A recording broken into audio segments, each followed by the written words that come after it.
You probably don't realize it, but some of the people around you are quietly pulling you down. Not in a big, dramatic way, but in the small, daily moments where your confidence slips, your motivation fades, and your sense of direction gets blurry. Alfred Adler, one of the key figures in psychology, had a lot to say about how people impact us. He believed that a big part of our personal struggles comes from the way we relate to others, and how we let others define who we are. So, here's what this video is about.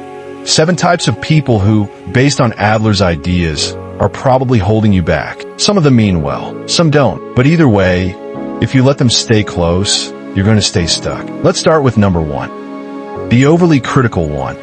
You know this person. Nothing is ever good enough for them. You finish a project, you're proud of it, and they point out a typo. You make a decision, and they question it. It's constant.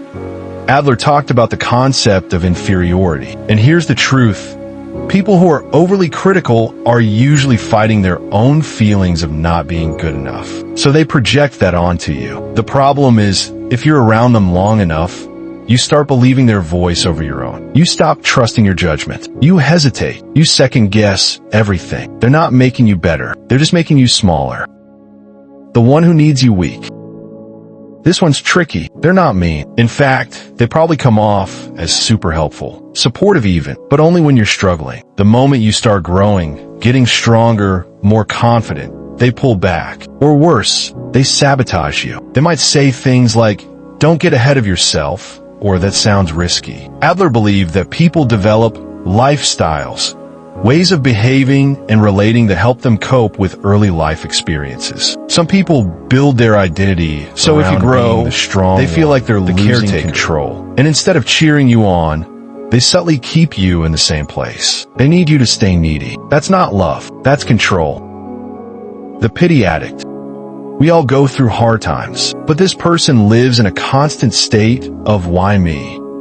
Every conversation turns into a monologue about their problems, their pain, their bad luck, and at first you might feel compassion. Maybe you try to help, maybe you listen. But Adler believed that people sometimes use suffering as a way to avoid responsibility. If life is always happening to you, you never have to make hard decisions. You never have to change. And if you stay close to someone like that, it starts to wear you down. You start feeling guilty for your own success, or you feel like it's your job to carry their emotional weight. That's not helping them, and it's definitely not helping you.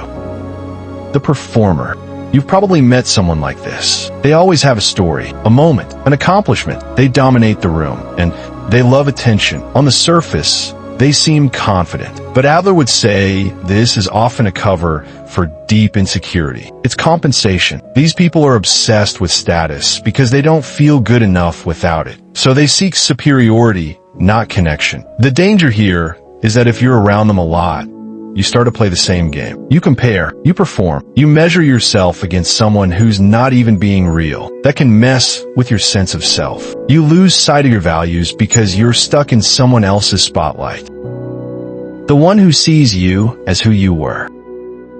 Growth is uncomfortable, not just for you, but for the people who know you, especially the ones who think they've got you all figured out. This person can't see the version of you you're trying to become. They only see to you from last year, or from high school, or from before you made some big change. And they'll say things like, "You've changed, but not in a good way." More like it's a problem. Adler believed that people are driven by a desire to grow, to move from a place of inferiority to a place of purpose. But that growth often threatens relationships where roles have already been defined. And if you're always being reminded of who you were, it gets harder to become who you're meant to be. The emotional blackmailer. This person knows how to make you feel guilty, and they use that guilt to get what they want. They'll say things like, "I guess I just don't matter to you," or "After everything I've done, this is how you treat me." Adler would say this kind of manipulation stems from someone who hasn't learned to meet their needs in healthy ways. Instead of asking, they demand. Instead of connecting, they control. And over time, their guilt trips start to shape your behavior. You say yes when you mean no. You apologize for things that aren't your fault. You shrink to keep the peace. But peace built on fear isn't peace at all. The passive one. Now, this one might surprise you. They're not loud. They don't attack you. They're not openly negative, but they hold you back in a different way. They don't do anything. They don't grow. They don't take risks. They don't push themselves. And when you try to push yourself, they just don't respond. Adler believed that courage is key to living fully. You don't need to be fearless, but you do need to be willing to act. Passive people don't do that. They live in avoidance. And if you spend a lot of time with them, you start to match their energy. You stop dreaming big. You settle. You stop moving. They don't drag you down. They just never help you up. Why this matters? Look, nobody's perfect, and we're all a little bit of all these things at times. But if your circle is full of these patterns, you're going to stay stuck. Adler said that mental health isn't just about what's going on inside your head. It's also about your relationships, about how you move in the world, about how much courage you have to live your own life. And courage gets harder when the people around you make it feel dangerous to grow. So what do you do about it? You don't need to cut everyone off. You don't need to make a big dramatic speech, but you do need to start noticing who makes you feel small, who makes you feel guilty for growing. Who do you feel tired around? Start there, and then, little by little, start putting more energy into the relationships that lift you up. The ones where you feel seen, where you can be honest, where you feel safe to change. Adler believed in something called social interest, that we're at our best when we're connected, but in a healthy, mutual way. Not one-sided, not based on fear, but based on respect. That's what to aim for. Here's the truth.